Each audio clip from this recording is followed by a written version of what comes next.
A gente vai voltar no tema do REINF para produtor rural, esclarecendo algumas dúvidas que ficaram na reunião passada. E, por último, a gente dá uma geral aí nos temas e assuntos que aconteceram nas últimas 2 semanas. Então, Pedro, pode, por favor, compartilhar? Eu vou parar aqui, manda bala. Obrigado. Só confirme aí, por gentileza, se está aparecendo para todo mundo. Tá sim, Pedro. Tá sim? Então, ótimo, então. Boa tarde a todos. Para quem não me conhece, meu nome é Pedro. Eu estive aqui na semana passada, na apresentação passada, né, que foi 2 semanas atrás, falando um pouco das decisões em matéria aduaneira. Hoje a gente vai falar um pouco sobre conceito de serviço na jurisprudência da STF, nesse mesmo contexto, né, de que esse ano foi um ano bem carregado, bem movimentado no STF, né, muitas decisões, e um tema que me desperta atenção desde sempre é a questão do conceito de serviço. Esse tema, especificamente, foi objeto de um artigo meu, num livro que chama Tributação na Sociedade Moderna, não sei nem se vocês conseguem ver aí, deve estar pequeno, que eu escrevi com o Paulo Coimbra, Tributação sobre o Consumo no Marketplace Digital e o Novo Conceito de Serviço na Jurisprudência do STF. Depois Ô Pedro, onde que está o livro? É um livro, uma obra conjunta que chama Tributação na Sociedade Moderna, Economia Digital, Compliance Tributária, Direitos Sociais e Reforma Tributária, da editora Raiz. É um livro lançado no início do ano passado. Ah, tá. Legal. E aí, depois eu revisitei esse mesmo tema dos marketplaces digitais no meu trabalho de conclusão de curso da graduação. É um tema que eu gosto bastante. Especificamente nesse artigo, eu havia debatido um pouco sobre um novo conceito de serviços na jurisprudência do STF. Porque naquela época, né, eu estou falando aí de quase 2 anos atrás, tinha sido julgado um acórdão, o tema lá dos planos de saúde. Né, e esse tema, ele gerou várias repercussões, né, o pessoal na doutrina começando a debater se o conceito de serviços havia mudado, né, adotando um conceito mais econômico, né, e aí a gente escreveu esse artigo, e agora, revisitando o tema, agora no final de 2020, né, eu pude perceber que, na verdade, não é bem assim, né, o conceito de serviço, ele ainda é um conceito mais relacionado a obrigações de fazer, e essa história de conceito econômico tem que ser vista com um pouco mais de cuidado. Né, a gente vai passar com calma em todos os pontos, né, só para dar um panorama geral e explicar um pouco, né, o motivo da apresentação. Né, tiveram diversas decisões esse ano reforçando esse entendimento. Então, brevemente, né, o roteiro de apresentação vai ser falar um pouco da regra de competência, né, essas questões mais introdutórias eu vou passar mais rápido, né, não é tanto o objeto aqui, questão dos conflitos de competência, ICMS e ISS, né, não dá para deixar de comentar um pouco sobre isso. Conceito de serviço, propriamente dito, como é que está isso na doutrina, na jurisprudência do STF, e eu vou trazer, assim, caráter mais de curiosidade, como se fosse como uma espécie de extra aí, a questão dos marketplaces digitais, que foi o objeto da minha pesquisa mais detalhada. Inicialmente, né, esse artigo 156, todo mundo conhece, atribui aos municípios a competência para instituir serviços de qualquer natureza, não compreendidos no artigo 155, definidos na lei complementar. Né, basicamente, isso aí gera algumas reflexões para a gente, né, que isso é uma matéria constitucional, mas se questiona se existe, de fato, um conceito constitucional de serviços, né, uma parcela da doutrina vai admitir a existência desse conceito constitucional, outros vão falar que esse conceito ele não vai ser constitucional, mas sim determinado pela própria lei complementar. E aí a gente questiona também qual que seria o papel da lei complementar, né? Conforme o artigo 146 da Constituição, compete à lei complementar disciplinar sobre conflitos de competência, limitações constitucionais ao poder tributário, normas gerais em matéria tributária. A gente está falando de fato gerador, de base de cálculo e de contribuinte. E esse próprio artigo 156 também vem novamente, né, atribuir esse papel à lei complementar. Então, é de extrema importância, né, vamos ver depois a lei complementar 116. E, por fim, só para esclarecer, que são aqueles serviços não compreendidos no âmbito da competência estadual, né, ou seja, pelo ICMS. Aqui. Aí esse slide, né, até refletindo um pouco sobre esse slide depois, até tecnicamente não é muito correto a gente colocar que o ICMS e o ISS possuem uma interseção, mas aqui é para ilustrar a questão dos conflitos de competência. Né, de um lado, a gente tem a materialidade, né, que é abarcada pelo ICMS, que é a circulação de mercadorias. E, por outro lado, né, a materialidade do ISS, que é a prestação de serviços. A gente tem, fora do âmbito, né, tanto do ICMS quanto do ISS, diversas materialidades, né, como é o caso da locação de bens móveis. A gente sabe que locação de bens móveis, por ser uma obrigação de dar, né, e por não ser uma mercadoria, né, tá fora do âmbito de competência, tanto do ICMS quanto do ISS. E aí, a gente tem um... Oi. Só dizer que você não está errado, não, tá? Assim, essa interseção aí são os pontos que geram mais dúvida, né? Que geram mais polêmica, porque a gente tem vários IVAs, né? Vários VATs no Brasil. Principalmente, por exemplo, serviço S do serviço de ICMS, que é de transporte, né? E que aí tem uma parte que é transporte municipal, uma parte que é intermunicipal, interestadual, tem a parte de serviço de industrialização por encomenda, que tem toda a discussão de ISS e ICMS, e várias outras discussões aí. Então, assim, acho que fica bem representado aí, tá correto. Obrigado, Paulo. Só para explicar um pouco melhor, né, quando eu falo que estaria um pouco incorreto esse desenho, é na perspectiva de que não daria para incidir ICMS e ISS ao mesmo tempo, né? Então, não aí, deveria, né? Porque não deveria ao menos, mas a gente pagam, sabe né? que existe uma zona cinzenta, que foi essa zona de interseção que eu quis ilustrar aqui. Tá. Onde está, por exemplo, a questão dos softwares, né? Uhum. São bens intangíveis, e daí a gente questiona, né? Isso aí não é exatamente uma obrigação de fazer, mas está na Lei Complementar 116. Será que isso estaria abarcado pela competência municipal do ISS? E, por outro lado, né, apesar de ser uma obrigação de dar, a gente vê que para caracterizar o fato gerador do ICMS, a gente precisa de pelo menos 2 itens, né? Questão da circulação jurídica, né, a transferência da propriedade, e ser um bem móvel corpóreo destinado ao comércio. E muitas vezes, né, já falando do software, a gente não vê esse bem tangível, né, esse bem móvel corpóreo. Então é difícil falar de ICMS também no caso dos softwares. E aí fica nessa zona de penumbra aí entre o ICMS e o ISS, até que o STF venha e fale, não, software de prateleira, né, vai incidir ICMS, software por encomenda vai incidir ISS, e diversas outras questões, né, que a gente vai ver mais para frente. Então, de uma forma bem ilustrativa, né, a gente tenta relacionar, né, o ICMS a obrigações de dar, o ISS a obrigações de fazer, e ver se essa dicotomia ela ainda faz sentido nos dias de hoje, né, que a gente vê diversos aí serviços mistos, questões de licenciamento de software, que não entraria em nenhuma dessas duas caixinhas, né?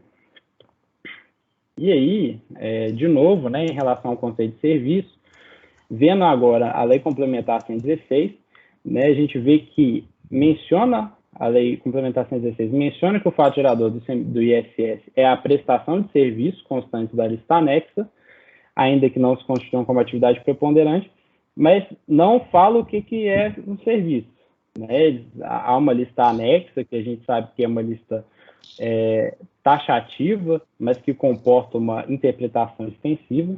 né? Isso o STF até já julgou esse ano de novo essa questão da lista anexa, mas a questão da prestação de serviço em si fica um pouco aberta, né? Ainda não há, o STF, né, vem julgando os casos e a gente vai conseguindo interpretar e chegar numa conclusão, mas aí a doutrina, alguns doutrinadores vão falar, não, prestação de serviço é um conceito de direito privado, está relacionado exclusivamente à obrigação de fazer.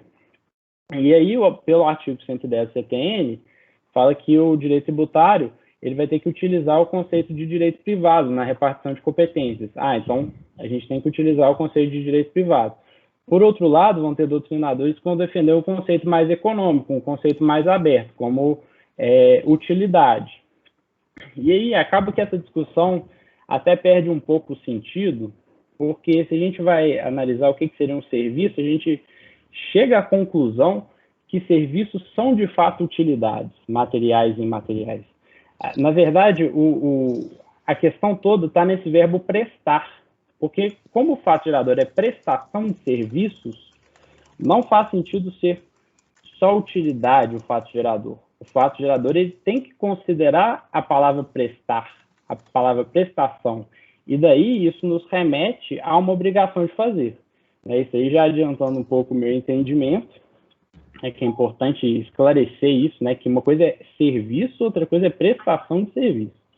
E outra coisa, né, Pedro, eu acho que muitas vezes se busca tergiversar, né, criar interpretações dentro, aí a gente tem uma discussão de literalidade da norma, mas nesse caso está bem claro e objetivo que o que foi delimitado pelo legislador é a prestação de serviço, a realização de um serviço, fazer algo a outrem, né? Então, criar qualquer interpretação que extrapole isso seria até expandir ou interferir nos limites da norma, né?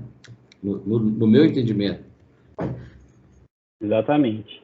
E aí a gente se depara com diversos questionamentos, diversas dificuldades, muito em razão do que algumas coisas que estão na lista anexa não são de fato obrigações de fazer.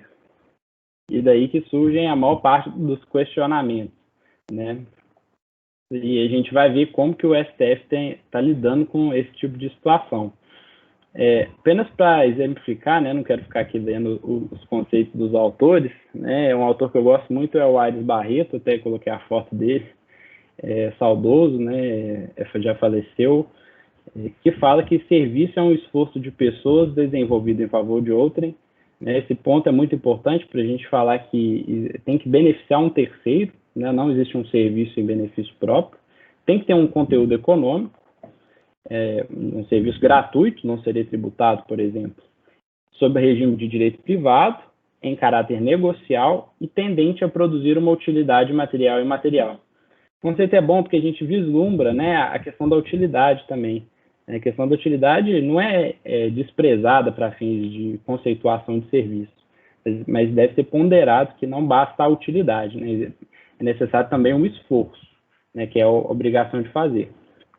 E um conceito mais econômico, que é o conceito de baixo, desse doutrinador Bernardo Ribeiro de Moraes, que é bem citado também pelo STF, o conceito de serviço nos vem da economia, segundo o autor. A expressão que abrange qualquer bem imaterial, tanto atividades consideradas de prestação de serviço, como as demais vendas de bens imateriais. É um conceito um pouco diferente, que às vezes é distorcido também nas interpretações. E aí, né, fazendo um breve panorama da jurisprudência do STF, esse caso de locações de bens móveis é bastante paradigmático, né, um caso mais antigo, de 2000, que até deu origem a uma súmula vinculante 31, que diz ser inconstitucional a incidência do ISS sobre operações de locação de bens móveis. Basicamente, o entendimento do STF, à época, é de que obrigação de bens móveis locação de bens móveis é uma obrigação de dar, e não de fazer. E daí, se a gente for aplicar o artigo 110 do CTN, a gente vê que não tem como haver incidência do ISS sobre a locação de bens móveis. À época não tinha ainda a Lei Complementar 116, Então, o STF declarou inconstitucional essa incidência no Decreto-Lei 406 de 2008. Só um comentário, Pedro. Mesmo com uma decisão, a súmula vinculante 31, que eu não me recordo de quando que é, mas é anterior à Lei Complementar 116, né? Isso. O Legislativo ainda tentou mais uma vez inserir, né? ISS de locação, ou seja, o Supremo já discutiu inconstitucional a incidência de ISS sobre locação. Aí vem o legislador e tenta colocar na lei complementar, ou seja, teve que ser vetado para que não repercutisse no mundo jurídico, senão a gente ia enfrentar outras discussões. Então, assim, complicado, né? No mínimo. E a gente sabe que essa questão, julgada à época pelo STF, teve esse resultado, né, da inconstitucionalidade. Se essa questão fosse julgada hoje em dia, pode ser que teria um resultado diferente. É bem curioso. É importante refletir esse ponto. E, Pedro, realmente... hoje em dia, existe alguma discussão nessa linha ou não? Assim, considerando a súmula 31 e o artigo vetado na lei complementar, não existe, desde 2003, discussão nessa linha de locação de bens móveis? Não, né? Esse ponto é bem pacífico ainda, né? Okay. Até o STF, analisando os casos posteriores, que eu vou mostrar, ele vai e dialoga com a súmula vinculante 31, para falar, a súmula ainda não foi revogada, a súmula ainda está de pé, mas a gente vai tentar dar uma interpretação que seja condizente também com a súmula. Então, eles ainda respeitam a súmula vinculante e a questão da alocação de bens móveis, a princípio, né, até hoje, né, tá tranquila e pacificada. Okay, pode ser que no futuro eles venham a revogar essa súmula, né, com a evolução da jurisprudência. A gente vai ver até o caso dos planos de saúde que até mencionaram essa possibilidade futura de revogação da súmula 31. É bem preocupante. E aí o Paulo já adiantou, né, a questão da Lei Complementar 116, que teve o veto, e também essa questão também foi decidida depois em sede de repercussão geral, só confirmando o entendimento. É bem paradigmático esse caso, aí a gente vê a evolução da jurisprudência. Então, depois, já em 2009, né, analisando o caso do arrendamento mercantil, o STF teve um entendimento um pouco diferente. Né, o ministro relator Eros Grau, em seu voto vencedor, já entendendo que há serviços que não consubstanciam típicas obrigações de fazer. E aí o critério adotado pelo ministro, que repercutiu no acórdão em si, foi o critério da preponderância. Ou seja, deve-se olhar para um determinado contrato, uma determinada atividade, e questionar, nesse contrato, nessa atividade, prepondera uma obrigação de dar ou de fazer. E se for uma obrigação de fazer, né, ainda que o contrato tenha inúmeras obrigações de dar, inúmeras obrigações de fazer, se a preponderância ou o núcleo do contrato for uma obrigação de fazer, vai ter ISS. E daí eles diferenciaram, né, o leasing operacional e o leasing financeiro e o leaseback. O leasing operacional, que é aquele mais simples, né, que se assemelha muito a uma locação, o núcleo dele seria uma obrigação de dar, então não teria incidência do ISS. Já o leasing financeiro e o leasing back, com a presença da instituição financeira, né, e a realização de uma atividade de financiamento, já haveria uma obrigação de fazer e, portanto, haveria incidência do ISS. Então, aí o STF decidiu pela constitucionalidade da incidência do ISS sobre essas operações de leasing financeiro, especificamente. E isso é importante, né? Só ponderar que mantendo o entendimento em relação à locação, né? Locação de bens móveis não tem incidência do ISS. Esse acordo é o mais curioso.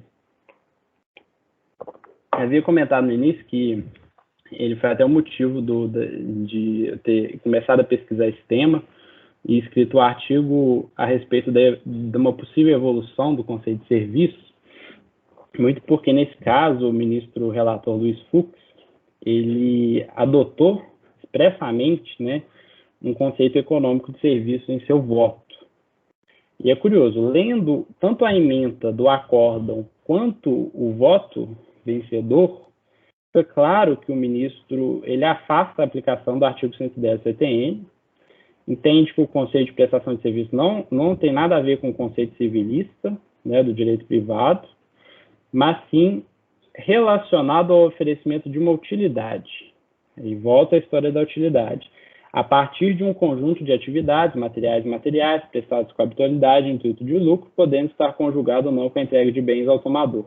Ele deu esse conceito, né, escreveu, explicitou esse conceito, mas aí esse conceito, não dá para assumir que esse conceito é o conceito adotado pelo STF.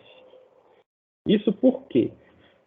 Porque, posteriormente, se a gente faz uma leitura pura do acórdão, a gente chega a essa conclusão equivocada. Mas se a gente lê os embargos de declaração, a gente percebe pelo próprio ministro Luiz Fux, né, que ele mesmo explica que esse foi um conceito adotado por ele, mas que não reflete o entendimento majoritário do STF naquele julgamento. Então, apesar desse conceito ter ido para o acórdão, para a ementa, não é um conceito que foi acordado por todo mundo.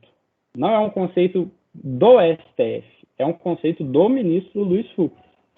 Né? Então, houve esse esclarecimento de que não houve a superação do conceito civilista, o próprio ministro Luiz Fux reconhece isso, e que sim rege o critério da preponderância, que foi o critério que a gente viu no caso do leasing.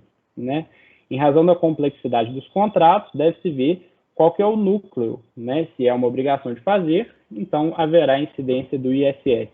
O resultado prático se manteve o mesmo. Né? Nesse caso dos planos de saúde, o STF entendeu que haveria incidência do ISS, né, na atividade das operadoras de plano de saúde. Né? Eu até coloquei os subitens da Lei Complementar 116, o 4.22 e o 4.23. Se não tiver mais nenhuma dúvida, a gente passa para esses julgamentos desse ano, que é o caso das franquias e o caso das farmácias de manipulação. De forma bem breve, né, esse julgamento aí de maio desse ano, o tribunal vem reafirmando, né, o seu entendimento de que esses contratos mistos, que envolvem diversas atividades, com obrigações de dar, obrigações de fazer, a incidência do ISS. Então, ainda que escrito, né, de forma expressa, eles falam a respeito do critério da preponderância, na prática, todos os casos analisados pelo tribunal em que há obrigações de fazer conjugados com obrigações de dar, eles acabam falando que é constitucional a incidência do ISS. E isso porque há a previsão na Lei Complementar 116 e pelo simples fato de haver uma obrigação de fazer, aí aqui a gente não precisa ser mais de 50% de obrigação de fazer, não é isso. Né? Já o simples fato de haver obrigações de fazer já passa, né, ao entendimento do tribunal sobre a constitucionalidade dessa incidência.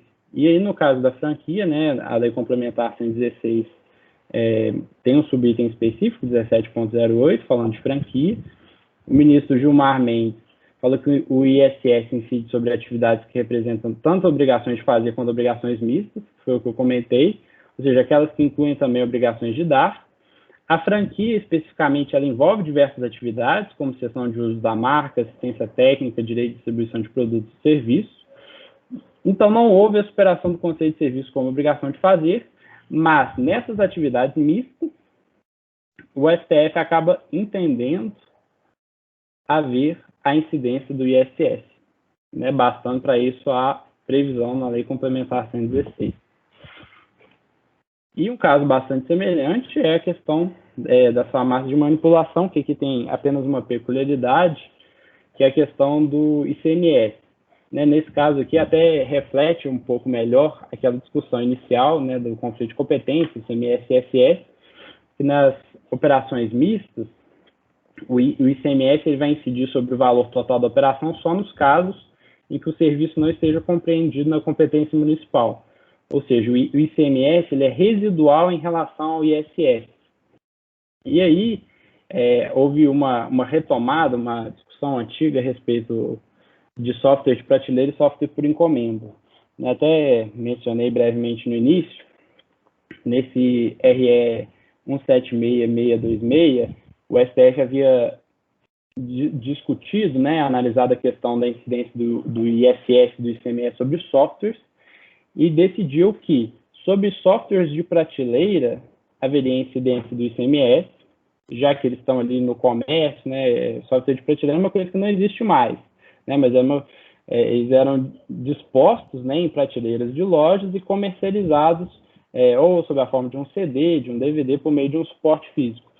E esses softwares por encomenda, como haveria uma obrigação de fazer aí, que seria a elaboração do software, haveria incidência do ISS.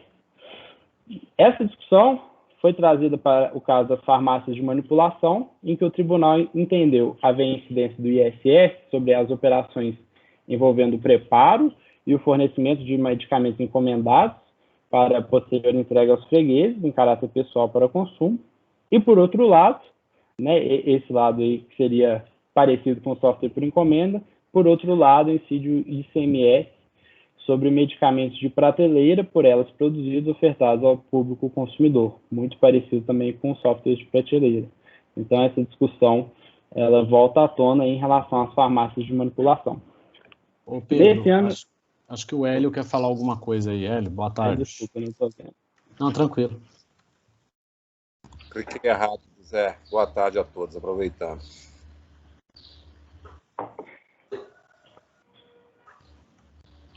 Pode sumir o Hélio. Cliquei errado, José. Pode seguir. Ah, desculpa. Ok, obrigado. Boa tarde a todos, aproveitando agora. Beleza, boa tarde. Tá bom. Desculpa aí.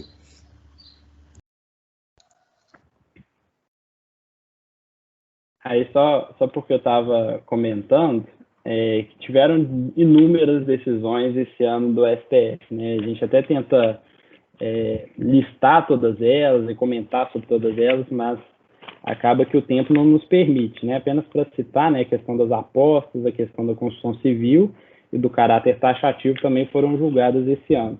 Mas em relação ao conceito de serviço, eu acho que esses casos eles são os que representam melhor essa discussão, E aqui a gente chega numa conclusão, Que é a questão de quando haverá a incidência do ISS, segundo o STF, quando houver a preponderância das obrigações de fazer, na prática, sempre que houver operações mistas, se houver tanto obrigações de dar como obrigações de fazer, haverá incidência do ISS. Se for apenas obrigação de dar, como é o caso da locação de bens móveis, aí não há incidência do ISS, há incidência apenas, nesse caso, não haverá incidência de nada, mas poderia, em outro caso, haver incidência do ICMS, por exemplo. E aí a gente passa para a questão dos marketplaces, e dá também essa discussão, dá para se aplicar também a escala dos marketplaces digitais. A gente sabe, marketplace, a gente convive com eles todos os dias, atualmente, a Amazon, Uber, iFood, Airbnb, Americanas, são vários os marketplaces digitais. Marketplace, até um conceito que não é novo, Marketplace, se a gente olhar no dicionário, é um local onde são comercializados produtos e serviços. Então, a gente tem marketplaces físicos, como é o caso de shopping center, é um marketplace físico, clássico, e os marketplaces digitais, como é o caso da Amazon, por exemplo. E aí, é importante diferenciar também, apesar da Amazon realizar tanto atividades de comercialização de comércio eletrônico direto como marketplace, há uma pequena diferença aí. No caso do comércio eletrônico direto, haveria a venda, a própria empresa vende seus produtos por meio de uma plataforma digital. Já no marketplace digital, o que há aí é uma intermediação. Então, a Amazon está aí para facilitar essa relação entre o vendedor e o consumidor. No caso da Amazon é meio ruim, porque a Amazon faz as duas coisas, mas pensando aí na Amazon não como vendedora de seus próprios produtos, mas como um marketplace, ela estaria aproximando vendedores e consumidores. E a gente faz uma divisão entre marketplace de produtos e serviços e o que seria um marketplace misto, né, marketplace de produtos, como é o caso da própria Amazon, da Americanas, do Mercado Livre, marketplace de serviços, como é o caso da Uber, e o marketplaces mistos, como o caso, por exemplo, do iFood. Né? O iFood a gente tem tanto a intermediação aí entre as pessoas que querem comprar comida, as pessoas que querem vender, que são os restaurantes, e também entre entregadores e as pessoas que querem receber. Então, haveria as duas espécies aí nesses casos. A discussão interessante aqui qual seria a atividade dos marketplaces digitais? Acho que é o mais importante, né? E o reflexo tributário decorrente. E para isso a gente tem que ver o que de fato é tributado pelo ISS. Não são todas as atividades prestadas pelo marketplace que vão ser tributadas, mas só aquelas atividades fim. Então, as atividades meio, elas são apenas acessórias.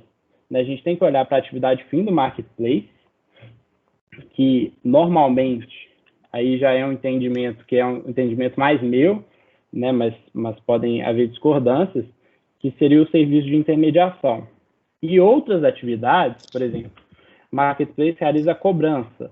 Essa cobrança, né, dos consumidores seria uma atividade acessória, mas nem por isso a Amazon estaria prestando um serviço específico tributado de cobrança, né? Segurança no pagamento, por exemplo, disponibilização de plataforma digital, são todas atividades meio para a atividade fim que seria de intermediação, ou seja, de aproximação entre um vendedor e um consumidor.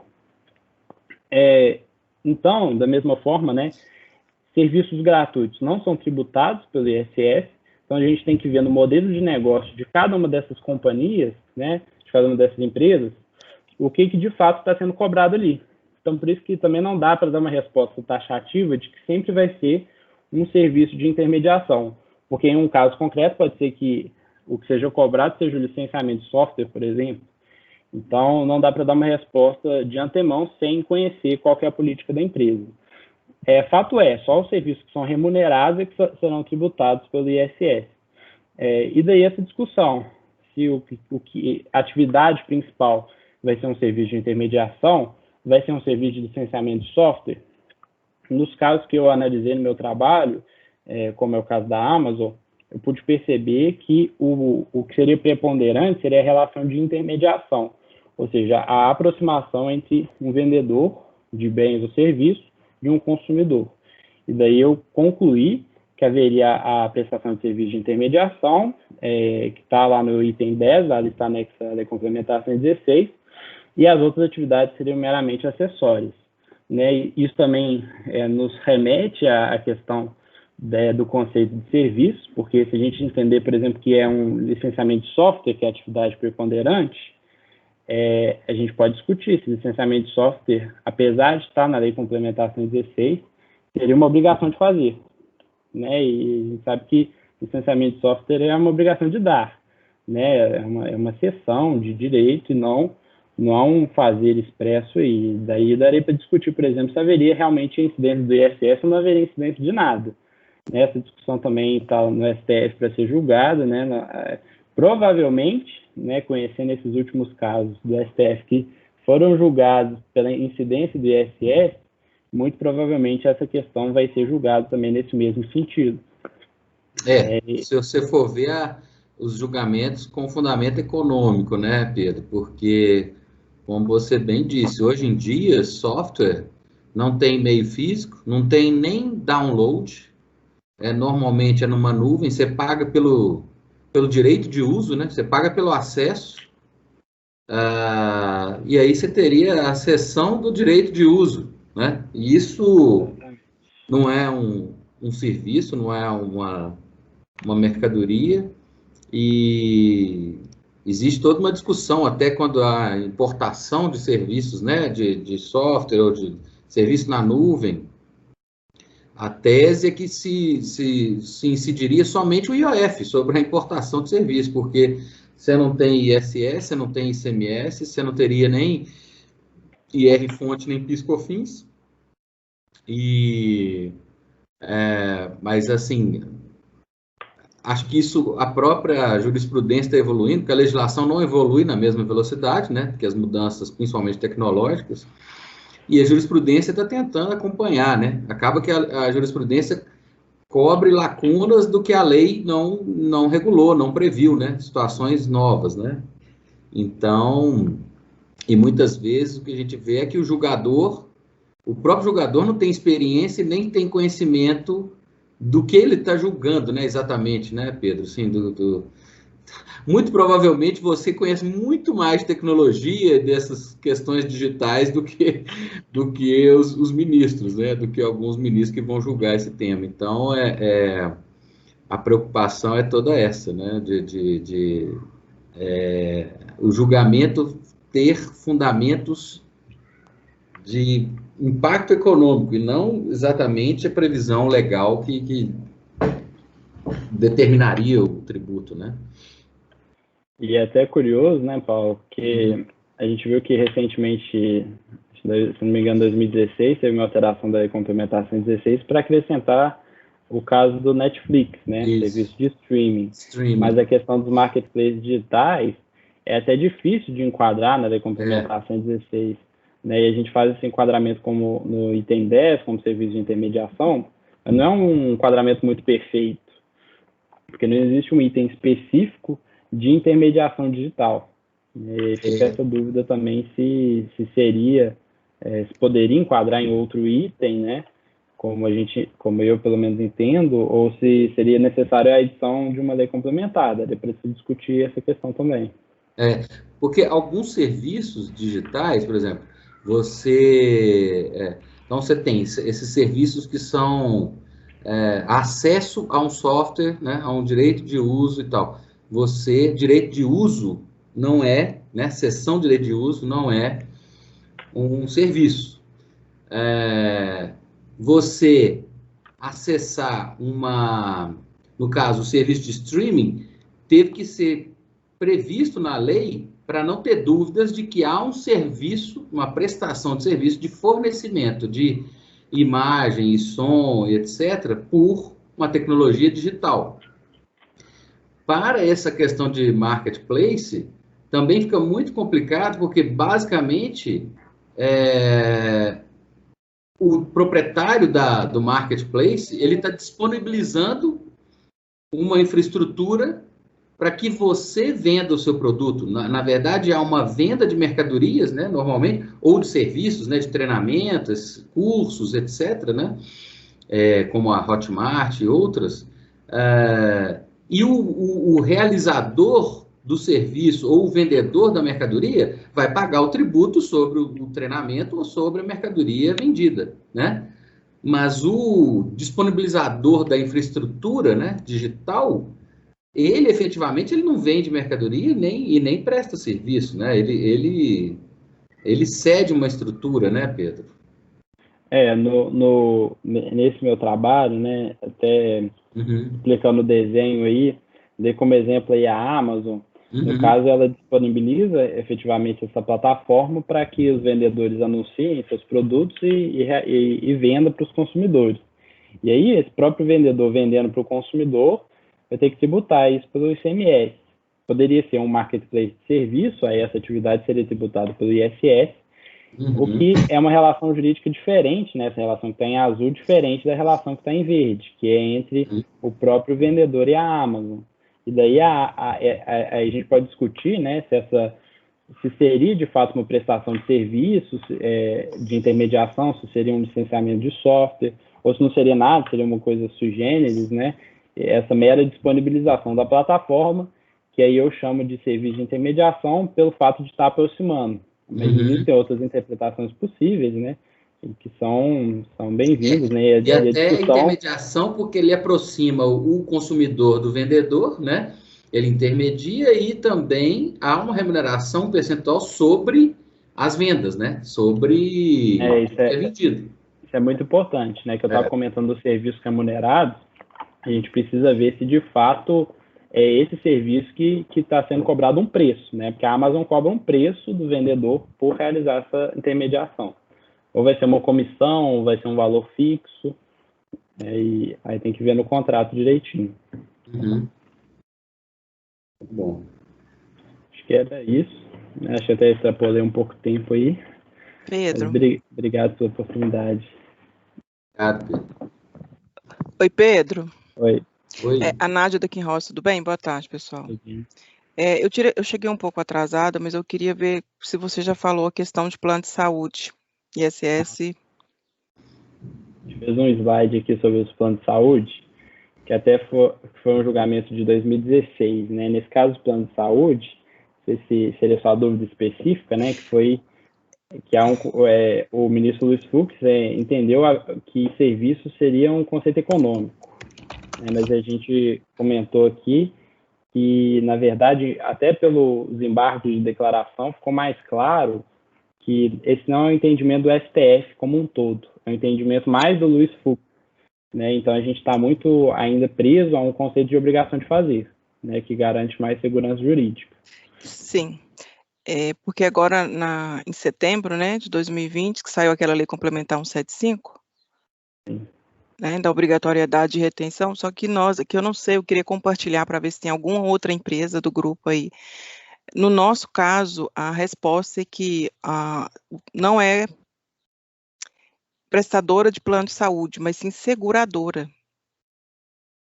Ô, Nádia, a gente debateu esse tema aqui há 2 ou 3 reuniões atrás, e quem trouxe foi até o professor Joel. Ele falou dessas mudanças do ISS, né? Então, assim, na verdade, não há retenção, né? A retenção, ela, para aqueles casos, né, que se inclui o plano de saúde, não há a retenção. E a tributação, ela é no município em que estiver, né, vamos dizer assim, a pessoa física aí no caso, né? Vamos pegar o exemplo no caso da Kim Ross, seriam, considerando o plano de saúde, tá? Antes de entrar no método de seguro. Seria, por exemplo, né, vamos dizer, proporcional ao número de funcionários que moram em Belo Horizonte, em Paracatu, em outra cidade qualquer. Essa questão de ser seguro saúde ou plano de saúde, eu não sei se o Pedro tem alguma coisa nesse sentido, porque a gente acabou não entrando nesse mérito lá, nesse dia que a gente abordou dessa forma que eu simplifiquei aqui. Pelo que eu me lembro, né, até haver lido essa questão dos planos de saúde um pouco antes, né, um ano atrás mais ou menos, no julgamento original, que até tem esse conceito de econômico de serviço, se eu não me engano, havia sido julgado também pela constitucionalidade do ISS sobre seguradoras de saúde, além dos planos de saúde, mas isso depois foi retirado em sede de embargos de declaração, e ficou só a questão dos planos de saúde mesmo. Ótimo. Acho que, até com a decisão aqui, o regime jurídico tributário das empresas operadoras de planos de saúde tributados pelo ISS não se aplica a seguradores de saúde, posto estarem submetidos ao IOF, razão pela qual a eventual imposição também do ISS implicaria dupla tributação. Então, a tese é mais restrita aos planos de saúde, sim. Não, ótimo. Obrigada, a dúvida era essa, Pedro. Aí o que você vai ter, Nádia, é o prefeito de Paracatu na cola de vocês para vocês mudarem para o plano de saúde. Justamente. A gente mudar de seguro saúde para plano de saúde. Uma validação do jurídico para a gente poder protocolar na prefeitura para não correr esse risco. Isso aí. Obrigada, gente. Ô Pedro. Oi. Márcio Franklin da CBMM. Tirar uma dúvida com você. Quando você faz um pagamento internacional, tipo para uma plataforma em nuvem, tipo LinkedIn, você acredita que tem incidência do ISS? Por esse serviço ser prestado no exterior? Foi o que o Paulo Davi comentou. Ele disse que muitas das vezes está em nuvem, né? Uhum. Então, o que você entende desse caso? Eu posso até dar uma resposta, vamos dizer assim, do Pedro Mineiro, depois o Paulo Davi pode até complementar ou me Pedro, corrigir sua opinião salva o melhor juízo. Porque tem a questão da importação de serviços, né? Nesse caso aí, vejo que o serviço ele está sendo prestado aí com resultados no Brasil, né? Se a gente está falando de de pagamento para uma empresa lá fora, mas que o beneficiário está aqui no Brasil, eu entendo que é uma importação de serviços. Aí teria reflexo aí em ISS e PiscoFins. Mas pode ser que esse serviço especificamente não esteja disciplinado, né, na lei, e nem sei qual que seria exatamente o serviço do LinkedIn, né? Seria aquele plano VIP que eles fazem? Eu também tenho o mesmo entendimento seu, mas seria tipo o que o LinkedIn faz, ele oferece tipo uma página para a empresa, né? Ela promover ali seu marketing, entendeu? Mas eu entendo anunciar vaga também, né? Para você anunciar vagas também. Ou você contratar, ou você contratar o premium para os funcionários, né? Aquele recurso. Tem essa situação também, né? E isso vale para os outros, né? No caso da Amazon, agora tem, acho que 2 meses que eles mudaram o faturamento para Brasil, né? E antes não tinha o ISS. Até 2 meses atrás, o serviço da Amazon não tinha a tributação, é o que eu entendia isso, porque inclusive aumentou o preço agora. Eles avisaram que ia passar a faturar Brasil e que ia ter o incremento dos impostos, e aconteceu, acho que deve ter 2 meses essa mudança. Até para explicar, né, esse trabalho que eu fiz dos marketplaces digitais, que repercute em todos esses casos de tecnologia, é muito em tese, né, que a gente está analisando em tese a incidência do ISS, mas não quer dizer que na prática, né, essas empresas vão recolher ISS ou que o município vai cobrar, né, porque pode ser que esse serviço ainda não esteja na Lei Complementar 116, pode ser que o próprio município não tenha instituído na sua própria lei, né, esse tipo de serviço e não efetue a cobrança, né? Então, na prática, então, tem uma diferença dessa minha análise um pouco mais teórica, né? Ô, Márcio, uma questão que o Pedro colocou é importante. A gente já fez análise desse tipo de situação, né? Existem previsões que estão na lei complementar e o município não internalizou na legislação municipal, então ele não poderia nem exigir. Tem situações igual, por exemplo, você colocou aí, você paga um serviço para o LinkedIn de ter uma página, né? Você faz uma remessa para o exterior, né? Você faz um contrato de campo, você tem que colocar lá uma natureza da remessa que você está fazendo, correto? Você deve ter uma invoice que você recebe aí. Até para fins de tributação, como serviço, o município, né, hoje, eles têm ainda uma dificuldade, a não ser grandes municípios, de ter acesso a essas informações. Ele teria que ter um intercâmbio de informações, de dados, com o Banco Central, o Sisbacen, para ver tudo que as empresas fizeram de remessa naquele município para o exterior, até para ele buscar. Mas, de qualquer forma, independente de dificuldade de fiscalizar e de autuar, a própria conceituação do serviço, né? Então, assim, esse serviço que você faz, que você contrata do LinkedIn, poderia ser interpretado, por exemplo, como um serviço de publicidade, que você falou que você tem uma página, né, da empresa disponível no LinkedIn, correto? Correto, isso mesmo. Mas, então, no caso, a gente fez esse pagamento para São Paulo e recolhemos por São Paulo, né? Aí é tipo uma autodeclaração, porque é importação de serviço, né? Mas você pagou no Brasil? Mas Não, fez uma remessa de câmbio. Tá, pagou no exterior. Uhum. Isso. E aí vocês fizeram a autodeclaração, vocês emitiram como se fosse uma nota fiscal de importação de serviço lá e recolheram o ISS.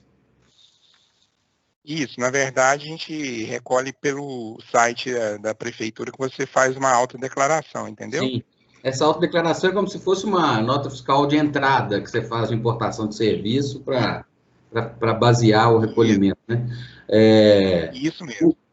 O que eu acho, assim, muitos pontos com relação ao ISS, assessora várias empresas nesse sentido, né, Pedro? Tem uma grande empresa que a gente está numa discussão exatamente sobre importação de serviço, uma parcela que é reembolso de despesas, que não é parte do serviço.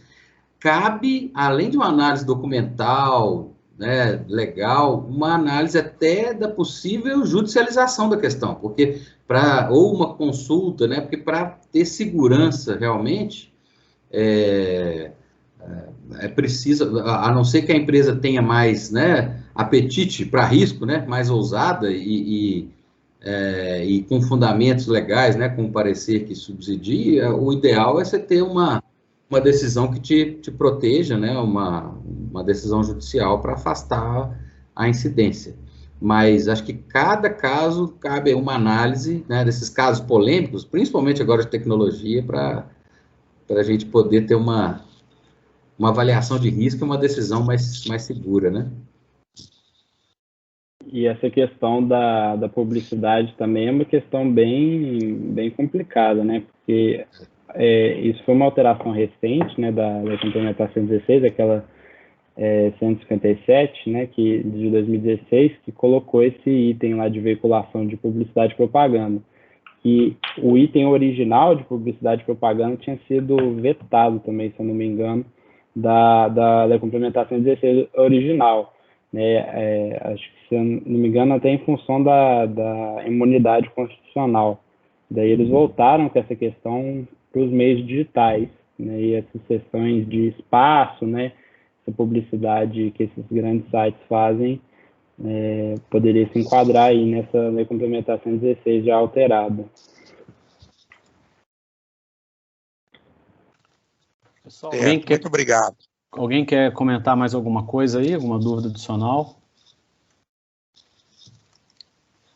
Pedro, muitíssimo obrigado aí, viu? Obrigado a vocês pela oportunidade, meus contatos. E eu queria te pedir um favor, essa parte aí que você comentou da decisão do plano de saúde e seguro, você pode depois compartilhar com a gente, para a gente adicionar aqui esse slide, não só para a Nádia, mas para os demais que têm essa situação? Claro. Você deve ter facinho aí, né? Tá bom. Obrigado, tá? Obrigado, Pedro. Valeu, obrigado, Paulo. Ô Zé, nós teremos mais uma reunião antes do final do ano? Não, a próxima é dia 20 de janeiro. Ah, tá. Só se tiver algum tema aí que vocês, nós ou quaisquer um aí dos participantes sugiram e demande uma reunião, né, específica de alguma coisa que tenha publicado, ou de debate, a gente pode marcar uma eventual, se não é dia 20 de janeiro. Beleza, okay? Tá bom, valeu. Juninho e Fernanda, a vez de vocês agora. Boa tarde, pessoal. Tudo jóia? Tudo bem. Bem-vinda, obrigado aí, viu, por compartilhar aí com a gente esse benchmark. Prazer. Então vamos fazer. Começou eu ou o Juninho? Olha, a gente sempre vai dizer que primeiro... Sempre. Né?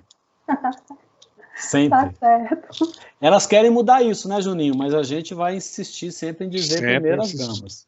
Não, nós não vamos deixar mudar isso não, viu, Zé? Então pode ficar à vontade. Pessoal, boa tarde. Meu nome é Fernanda. Eu trabalho na Valorec, na área tributária, já há alguns anos, bons anos. Agora, atualmente, né, estou trabalhando mais na parte de diretos com Transfer Price também, mas atuei, né, com obrigação acessória, implementação de obrigações acessórias e melhorias de processo.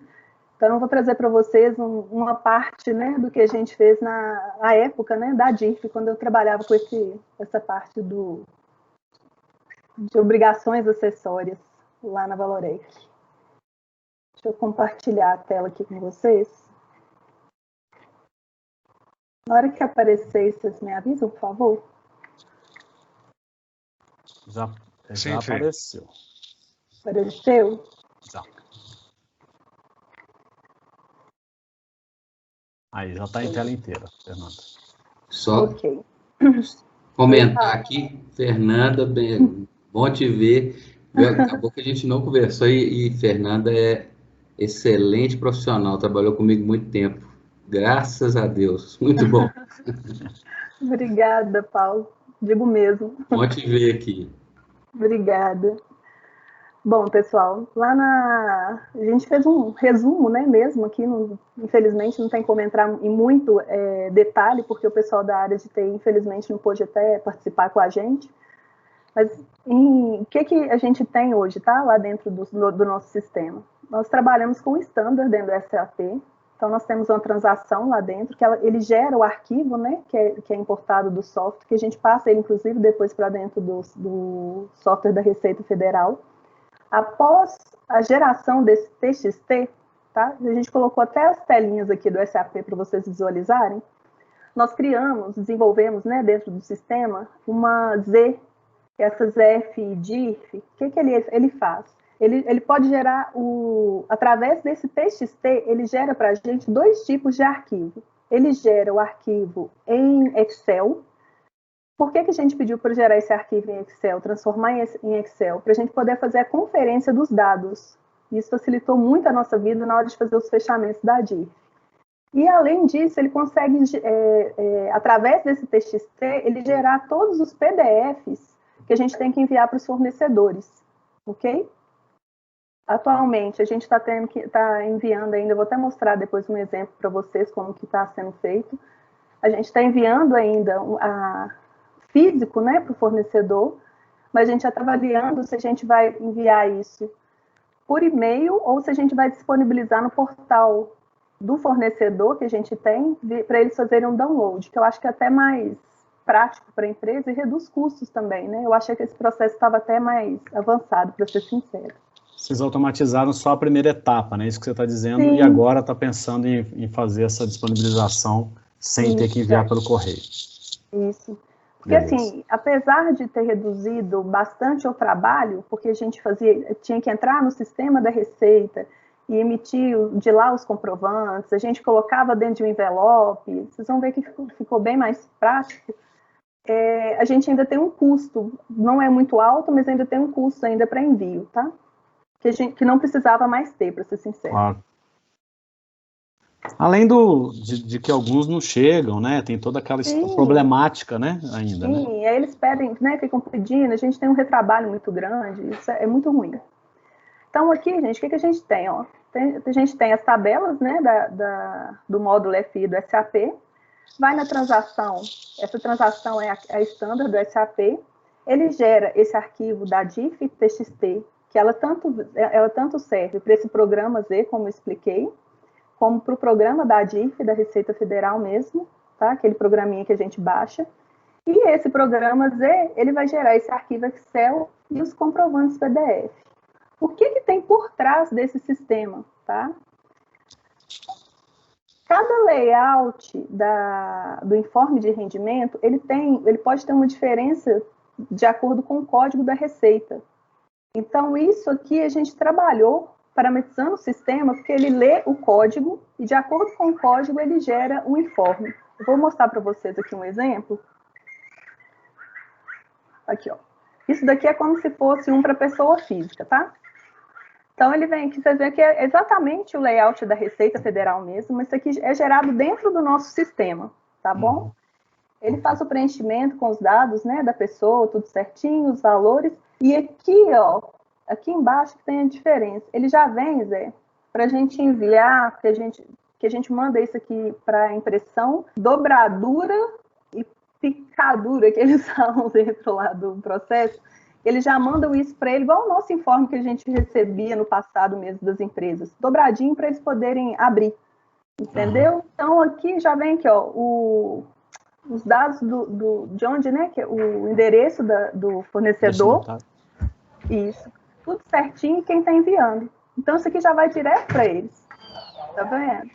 Esse daqui é quando é pessoa jurídica. A mesma coisa, tem um layout certinho, né, para onde está mandando. Vem tudo assim, a gente copiou o layout mesmo da DIF com a mesma estrutura.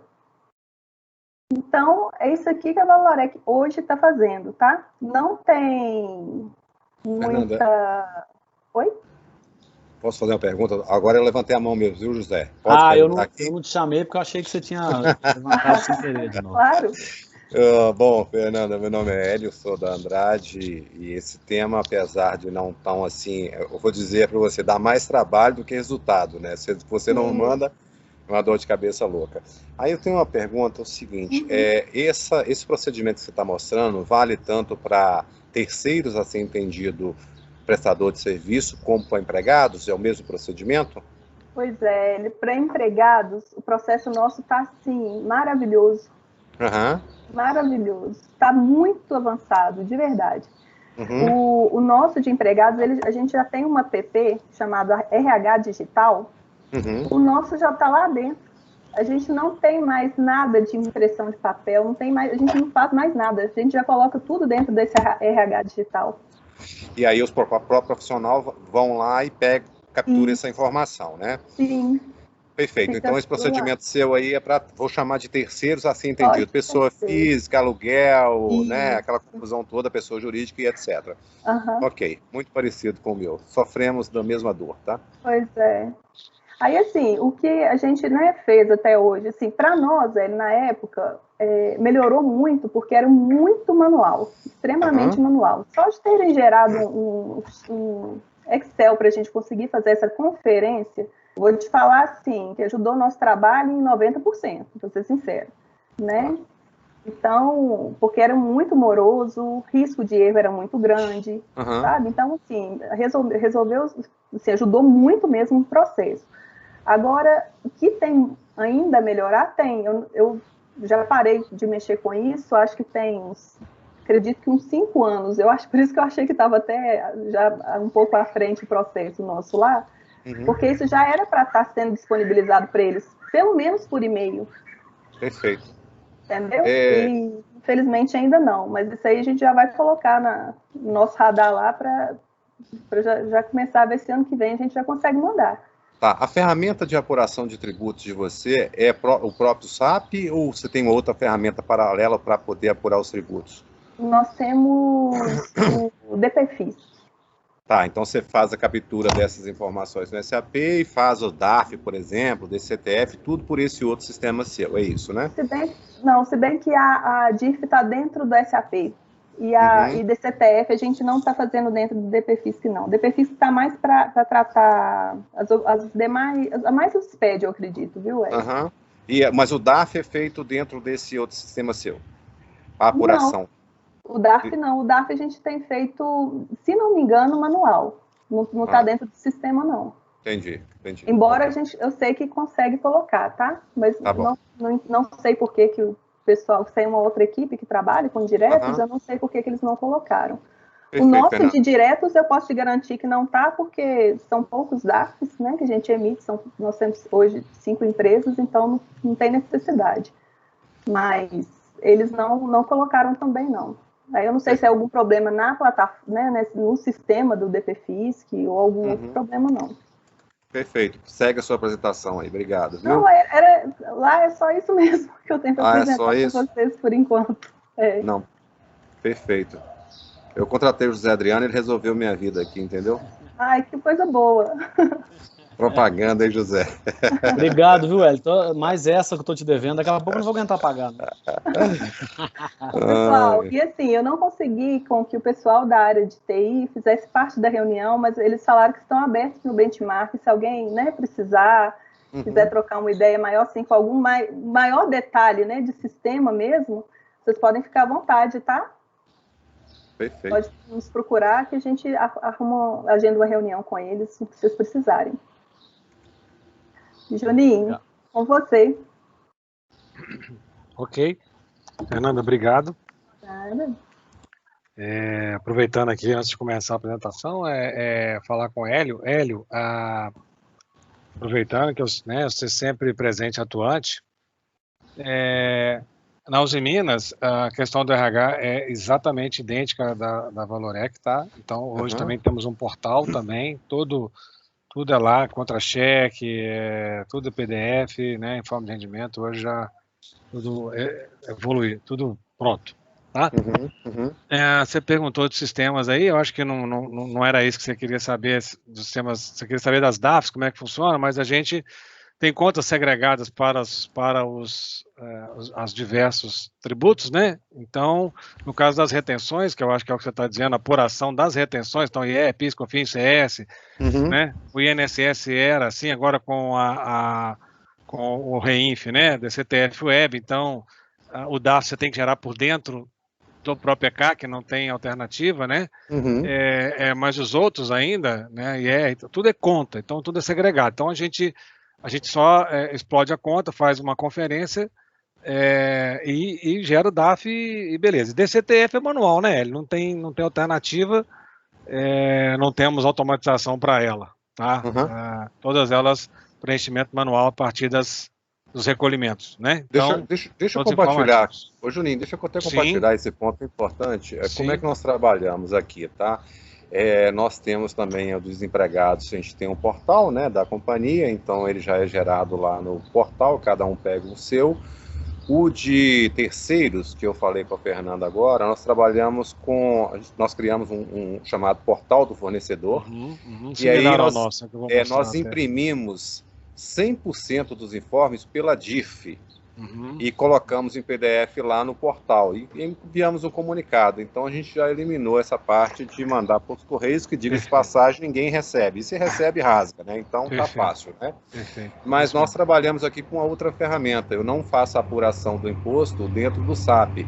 Eu capturo as informações dentro do SAP por uma outra ferramenta chamada Master SAF, e é nela que eu faço as apurações, e é dela que eu gero a DIF, entendeu? Então o meu procedimento é um pouco diferente. Mas toca aí, Júnior. Bom. Então, aproveitando, né, no nosso caso, todas as retenções, né, de terceiros, a DIF, nossa, na verdade a DIF ela não é só terceiros, né? Ela tem folha, igual você, né, você comentou, você tem outras, você tem rescisões trabalhistas, por exemplo, você tem sei lá, negócio de IR aí, né, de distribuição, de IR, enfim, a DIF tem outras informações que a gente tem. Então, mas falando da parte de terceiros, que eu acho que é o foco aqui do informe de rendimento, porque igual você falou, RH, funcionário pega, a trabalhista também vai para o escritório de advogado, enfim. Então, o nosso caso aqui é para as pessoas jurídicas, né, que nós estamos comentando aqui. Então, inclusive, eu não sei, viu, Adriano, o Zé Wander que levantou a lebre, né, e eu não sei se a equipe está aí, mas depois é bom até o pessoal falar um pouquinho, né? Sim, estavam previstos deles participarem. Só vi o Márcio Franklin e o Márcio Rodrigues aí, não vi se os demais... Isso. Talvez seja ele mesmo, né? Nós estamos aqui, o Zé Wander já pediu para participar aí. Mas, enfim... Juninho. O Zé Wander pediu justamente para perguntar para vocês, porque nós aqui da CBMM, nós imprimimos e enviamos via correio, né? Isso. A gente não está... a gente até queria ver com vocês aí como é que a maioria dessas empresas faz. Se vocês estão fazendo por site... Então é o que eu estou falando. A Valorec já deu um testemunho, né? Já deu aí já falou aí um pouco delas. O Hélio, né, aproveitou aí da Andrade aí, né, falou, e agora a gente aqui, né, vamos falar então um pouquinho. Então aqui, ó, eu vou compartilhar, né, Zé? Eu ia, na verdade, te mostrar em loco, mas esse negócio online, mas esse negócio de, depois eu fiquei vendo aqui, tem uns bloqueios aqui de chave e tudo, preferi fazer uma apresentaçãozinha mesmo. Então, me permita aqui compartilhar rapidamente, se vocês estão enxergando aí. Eu vou na linha da Fernanda, então. Primeiramente, o seguinte, a nossa DIF de terceiros, ou seja, retenções de fornecedores, né, ela é feita naquela telinha que a Fernanda comentou lá, uma transação standard do SAP, que gera o arquivo para importar dentro do programa da DIF. Então, até aqui, para quem usa SAP, é um standard padrão, ok? A gente não tem Z para DIF, para importar para DIF. Então, o foco não é falar da DIF, o foco é falar o depois, quer dizer, o informe, né? Então, a ideia foi essa. Então, o informe, o que a gente fazia? Então, antes era isso, mesma coisa de vocês, ou pela DIF, ou por outra vez de um outro programa, gerava, imprimia, né, o papel, envelopava, mandava, carimbava, enfim. Mas nós temos, desde já bastante tempo, né, a gente já tem aí mais de 8, 10 anos, se não me engano, um site chamado E-Fornecedores, que é um portal, assim como provavelmente o Hélio comentou, eles têm também, um portal para que os fornecedores tenham acesso à conta corrente, a informações diversas com relação às vendas para a Usiminas.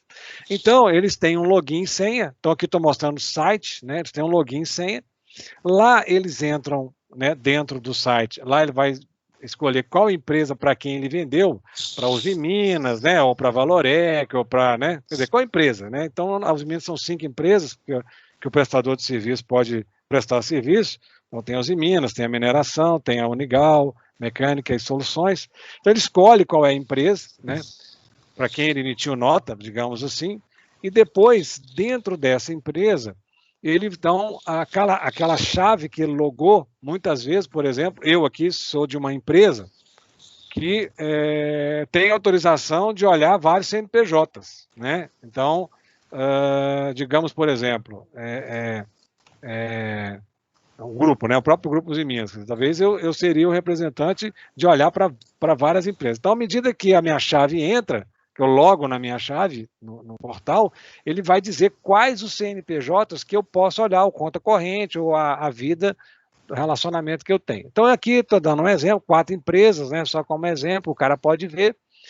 E aí a novidade é essa, quer dizer, lá no portal foi disponibilizado, então, esse amarelinho, que é o informe de rendimento. Já tem 3 anos que a gente plantou, se não me engano, 3 ou 4 anos que a gente plantou. Então, o fornecedor, além de ver o conta corrente dele, algumas outras informações, ele pode ver o informe de rendimento. Então, ele clica no informe de rendimento, tá? E abre, então, para ele, para aquela empresa que ele quer ver, o período que ele quer pesquisar e os CNPJs, né? Porque pode ser filiais também. Então, quer dizer, ele emitiu nota de Minas, de São Paulo, né? De várias, para aquela empresa. Então, ele ali pode clicar, pode até clicar em todos os CNPJs, flagar todos, que ele vai gerar o informe de renda, o informe de rendimento, desculpa, para aqueles CNPJs aos quais, né, ele tem autonomia, tem autorização. E aí gera o informe, gente, é igual a gente faz hoje, baixa na internet, né, gera o informe ali em PDF, ele grava aquilo, imprime, faz o que ele quiser, de onde ele estiver, manda para alguém por e-mail, enfim, tá certo? Basicamente, é isso que ele faz, o portal. Até aqui, tranquilo? Quer dizer, vou mostrar para vocês como que a gente faz essa importação lá, mas disponibiliza lá para eles. Mas, primeiramente, é mostrando como que ele faz. Eu tiro esse meio de campo de ter que mandar o informe, mandar por e-mail, por correio, ou por papel, enfim. Toda a responsa é do fornecedor. Num primeiro momento, lógico, todos eles foram avisados quando a gente implantou, né?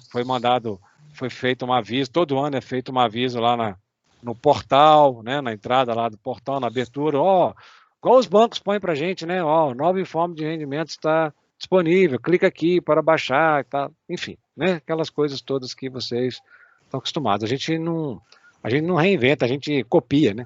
Então, as ideias. Então, é isso mesmo. Tudo bem até aqui? Bom, a outra... Então, essa parte aqui é a parte que o fornecedor baixa o informe. Agora, como que eu disponibilizo o informe? Então, mais ou menos na mesma linha da Fernanda ali, que ela desenhou, né? Por trás do portal, ali por dentro do portal, eu tenho uma opção, isso aqui não é o fornecedor, é a gente lá do tributário que tem acesso, né? Então, por dentro lá do portal do fornecedor, eu tenho uma opção aqui no lado esquerdo, não sei se vocês estão conseguindo ver ali, importar DIRF. Não sei se vocês estão Está sim, está tranquilo. Tá? Então, isso aí, a gente entra com o login no banco de dados lá e fala importar DIF. Então, o que eu faço, gente? A mesma maneira que o programa da DIF, eu importo um arquivo para validar na DIF, com todas as minhas retenções, eu uso o mesmo arquivo da DIF para importar lá no portal. Então, vou mostrar aqui para vocês verem. Ó, aqui é um cabeçalhozinho ali do programa do TXT da DIF. Vocês estão... Mudei aqui alguns números, né, para não... Então, ó, tá aqui, DIF tal, do ano tal, né, responsável, e aqui tem o IDREC, quer dizer, do PIS/COFINS ali, né, 5952, ok? Que é o código de retenção, né? O programa desenvolvido pelo terceiro, do E-Fornecedores, do portal, ele vai ler esse arquivo, essa estrutura, né? E vai, a partir daí, com o CNPJ que vai estar aqui no BPJ-DEC, mais, né, mais o retido, mais a base, mais a retenção, ele vai, então, poder desenhar aquele formulário de novo. Então, na verdade, a gente desenhou com eles no desenvolvimento uma leitura do arquivo TXT, da própria DIF. Então, eu gero o arquivinho lá do SAP para a DIF, importo na DIF, valido, tal, transmito. E esse mesmo arquivo é fonte para importar para dentro do portal do e-fornecedores, que por sua vez vai ter então todos esses informes disponibilizados. Isso ficou claro para vocês? Sim, Juninho. Sim, tranquilo. Alguém tem alguma dúvida aí, pessoal? Comentário? Se não, pode seguir. Então, basicamente, Zé, o conceito é esse. Eu fico aberto para as perguntas. Hélio, também, se eu tiver respondido aí também, né? O Zé Wander chegou também. Estamos alinhados, o Júnior. Beleza. Bom, eu cheguei agora, mas tô achando bom aí, Juninho. Depois o Márcio Frank me inteira aí do resto. Sim, J. Wander. Fala, Fernanda. Ô, Juninho, no caso, alguns ajustes a gente tem que fazer, às vezes, no arquivo que é gerado, né, do SAP da DIF, por exemplo. Sim, sim. Aí, sempre lembrar, né, que quando a gente for fazer esses ajustes, no seu caso aí, você já tem que trazer um TXT correto aí para dentro do sistema, né, porque senão ele vai acabar gerando um PDF errado, né. Perfeito. Perfeito, Fernanda, bem lembrado. Então, cuidado, né? No nosso caso lá, esse cuidado a gente tem que ter para não ter esse problema. No nosso caso lá, a diferença é que você já colocou dentro do portal do fornecedor, que é a nossa ideia, né, de agora, e a nossa ainda a gente deixou dentro do SAP para poder ainda mandar para os fornecedores, né? A gente está na etapa anterior. É porque, à época, eles tinham avaliado, quando foi avaliado isso na realidade, ficou ainda inseguro de saber se teria obrigatoriedade ou não de enviar isso em papel, sabe, Júnior? Uhum. Sim. Só que eu acho que a agora legislação, isso já né? tá, eu acho que agora isso já está mais que tranquilo, né? Então, cultura, né? Isso. Mudou muita coisa.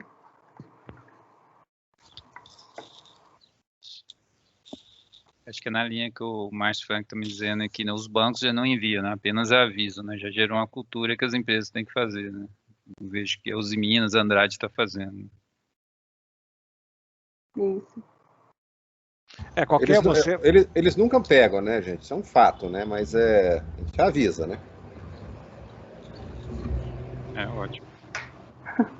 A obrigatoriedade, na realidade, que está lá, é a disponibilização do informe, Isso, né? Exatamente. Ele não fala com a gente, por exemplo, como tem que ser disponibilizado. Isso aí. Então, eu lembro que quando na época eu comecei a mexer com isso lá, para você ter ideia, a gente registrava essas cartas. Era um custo, assim, absurdo para a empresa na época. Sim. Então, isso tem que mudar mesmo, né? Porque senão é um retrocesso. Muito obrigado, Juninho. Muito obrigado, Fernanda. Alguém quer acrescentar alguma coisa a mais? Gente, tá tranquilo?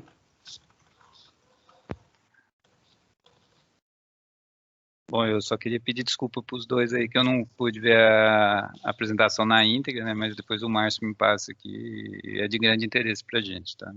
Obrigado. Beleza.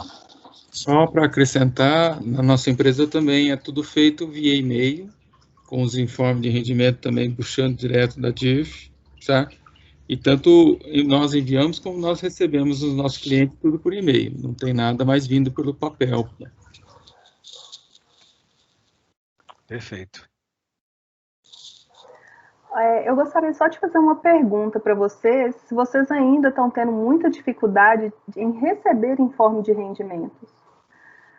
Porque nós temos ainda dificuldade assim, gigante em receber dos clientes que a gente tem, principalmente, por exemplo, do Rio de Janeiro, né, que a gente tem uma empresa lá, Agora a gente está recebendo muita autuação por parte né, do fisco, confrontando o que a gente tem na DIRF e o que a gente tem, literalmente, de informe de rendimentos, viu? A gente está tendo que comprovar. Então, assim, às vezes a gente está ficando restrito no que está informado no ECAC, mesmo às vezes sabendo que a nossa informação dentro do nosso sistema está certa. Vocês estão tendo esse tipo de problema na empresa de vocês? Sim, é uma briga constante. É. Complicado. E o problema é que a gente está perdendo, né? Fernanda, aqui na CBMM, o que a gente fez foi consultar dentro do ECAC, com esse NPJ, você consegue fazer o download desses informes, entendeu? Mas a gente também tinha esse problema de alguns não enviarem. Aí a gente resolveu isso, a gente consulta no ECAC, entendeu? Não, essa consulta a gente faz também, Márcio, mas o informe, por exemplo, se dá alguma divergência entre a minha informação e a do fornecedor, entendeu? Entendi. Isso acontece porque, às vezes, ele não te avisa. Isso. E ele não te envia informe. Então, acontece isso mesmo. Já aconteceu com a gente também. Uhum. E, às vezes, até retifica depois que a gente já fez toda a nossa parte lá, né? Também de revisão e tudo. É meio complicado. Era só para saber se está todo mundo sofrendo comigo. Isso é verdade. Infelizmente. Obrigada. Nós que agradecemos. Então, pessoal, vamos falar aqui, passar aqui pela FD Reinf. Aí, quem não participou da reunião anterior e tiver alguma dúvida, fica à vontade para acrescentar aí que a gente tenta complementar, porque o objetivo aqui é a gente complementar o que foi falado na última reunião. Então, alguma coisa que a gente não fale, podem ficar à vontade para perguntar, que se a gente souber, a gente vai responder. Então, primeiro, um resumão do que a gente apresentou na outra reunião, do que aconteceu. Então, em novembro, a gente teve a aprovação e a disponibilização do layout 1.5 da FD Reinf. E a única coisa que ele trouxe foi o evento R2055 e os impactos dele no R2099, 5001, 5011, relacionada à aquisição de produção rural. A partir de maio de 2021, esse evento passa a ser transmitido na FD Reinf. Até abril, quem tem essa situação continua apresentando no e-social. Não tivemos nenhuma novidade com relação aos arquivos 4X, que eram aqueles arquivos previstos para tratar as retenções de tributos federais, para substituir a DIRF. Então, existe uma expectativa que esses registros sejam publicados durante 2021 para vigência a partir de 2022. Essa é a expectativa. No momento, nada oficial. Se alguém tiver alguma dúvida, é só falar, por favor, tá? Porque se você levantar a mão, eu não consigo ver. Então, no e-social, até abril, existe lá o S1250, que trata de produção rural. E quem está obrigado? Eu marquei aqui só pessoas jurídicas em geral, quando efetuar aquisição de produtos rurais de pessoa física ou segurado especial. Então, a pessoa jurídica que adquire produção rural de uma pessoa física ou de um segurado especial, desde que está obrigado ao e-social, deve estar transmitindo o S1250. O que mudou agora é que a partir de maio não terá mais o S1250 e terá o R2055. E aí o texto, porque quem escreveu o texto anterior foi mais a Previdência com a Receita, e agora é a Receita, então eles mudaram um pouquinho o texto, mas quem está obrigado? A empresa adquirente, independentemente das operações terem sido realizadas diretamente ou com intermediário, pessoa física, produção rural. E também, independente de ser isenta ou não. E ainda tem um complemento aqui que é toda aquisição de produção rural realizada por qualquer dos obrigados acima, que eu destaquei a pessoa jurídica, né, mas tem outros casos aqui, deve ser informada independente de haver a retenção de contribuição previdenciária. Então, esclarecendo, né, um pouco mais do que a gente discutiu na última reunião, se qualquer pessoa jurídica adquire qualquer produção rural de pessoa física, deveria estar transmitindo o S1250 e deve, a partir de maio, transmitir o R2055. Exemplos, como eu falei na reunião passada, se tem um refeitório interno e compra qualquer produto rural lá para o refeitório, ou qualquer outra situação que compre produção rural de pessoa física, independente do uso. Então, comprou para fazer uma doação, para fazer uma festa de final de ano, se quem não tem refeitório próprio, para qualquer coisa que a empresa comprou, produção rural de pessoa física, precisa gerar o R2055. Complementando, existe um campo 23 que ele trata do INDIAQUIS, que é o indicador de aquisição. E aí tem lá 7 possibilidades de 7 códigos, né, para se definir qual é o indicador. Então, aquisição de produtor rural, pessoa física ou segurado especial, em geral, é o código 1. E aí tem, se for pessoa jurídica, né, que já fazia parte da REINF, ou pessoa física em situações especiais, estão tratadas aqui até o item 7.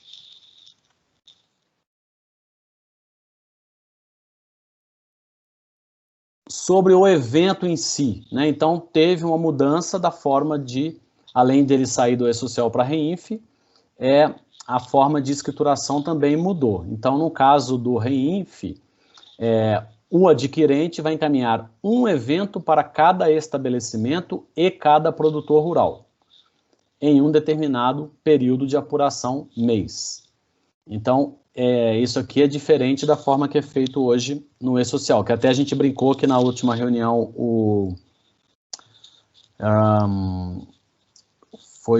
quem que participou do Ministério do Trabalho com a gente foi o João Paulo.